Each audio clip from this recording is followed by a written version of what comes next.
मागील 8 महिन्यापासून मराठा आरक्षणाचा मुद्दा जो आहे तो आता संपूर्ण राज्यामध्ये जो आहे तो अत्यंत तापलेला आहे आणि त्याच पार्श्वभूमीवरती जर बघितलं तर सरकारकडून 10% मराठ्यांना आरक्षण देण्यात आलेलं आहे। मात्र ते आरक्षण आता मराठ्यांना नामंजूर आहे, कारण सगळे सोयऱ्याची जी आदेश आहे तो कायद्यात अंमलबजावणी करावी अशी मागणी घेऊन मनोज जरांगे पाटील हे संपूर्ण महाराष्ट्राच्या दौऱ्यावरती आहे। आज त्यांचा छत्रपती संभाजीनगर येथे दौरा आहे। सकाळपासून जर बघितलं तर मनोज जरांगे पाटील हे छत्रपती संभाजीनगर मध्ये दाखल झालेले।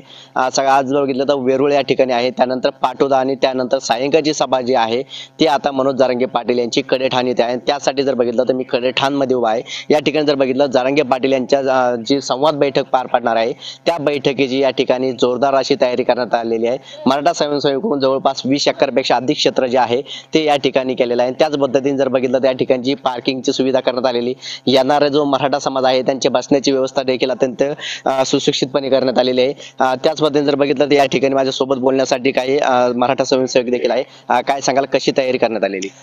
आज आमच्याकडे ठाणनगरीमध्ये मराठा आरक्षण संघर्ष योद्धा श्री मनोज दादा जरांगे पाटील यांचे आगमन होणार आहे। ते सायंकाळी 5 वाजता इथे येणार आहेत। सर्व मराठ्यांच्या वतीने इथे खूप मोठ्या प्रमाणामध्ये सभेसाठी गर्दी असणार आहे आणि जे सरकारने दिलेले 10% आरक्षण जे की कोणत्याही मराठ्याला मान्य नाही, सर्व मराठा समाज हा जरांगे पाटलांसोबत आहे।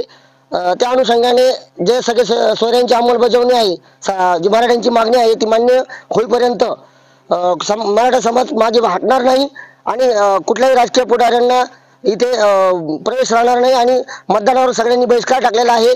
त्या अनुषंगाने आम्ही मराठा समाजाने कडेठाण येथील मराठा सकल समाजाच्या वतीने इथे सभा आयोजित केलेली आहे। त्यासाठी जवळपास इथे सभास्थानी जवळपास 20-22 एकरची जमीन आम्ही इथं आयोजित केलेली आहे सभेसाठी जागा, आणि पार्किंगसाठी पूर्व व्यवस्था अशी जवळपास 20 एकर असं 50 एकरचा इथे व्यवस्था केलेली आहे आणि जवळपास 1 लाखाच्या आसपास इथे लोकसंख्या मराठ्यांच्या हजर राहणार आहे अशी अपेक्षा आहे। काय सांगाल, कशा पद्धतीने या ठिकाणचं नियोजन करण्यात आलेलं आहे आणि कधीपासून तुम्ही या पूर्व तयारीला लागलेलो? 3 दिवसापासून आम्ही या ग्राउंडची आणि पूर्ण साफसफाई इकडं स्टेजची सगळी काम करत आहे। पार्किंग व्यवस्था झालं, येणाऱ्या लोकांसाठी नाश्त्याची व्यवस्था झालं आणि पाणी, ह्या सगळ्या गोष्टी आम्ही इथे व्यवस्था करत आहे। राजकीय पुढाऱ्यांना या ठिकाणी बंदी आहे? नाही, प्रवेश बंदी आहे। राजकीय पुढाऱ्यांना आम्ही प्रवेश बंदी केलेली आहे। जे येतील ते समाजाची लोक येतील। अनेक राजकीय नेते हे मराठा आहेत, तर मग समाज म्हणून जर येत असेल तर आम्ही त्यांचं स्वागत करू।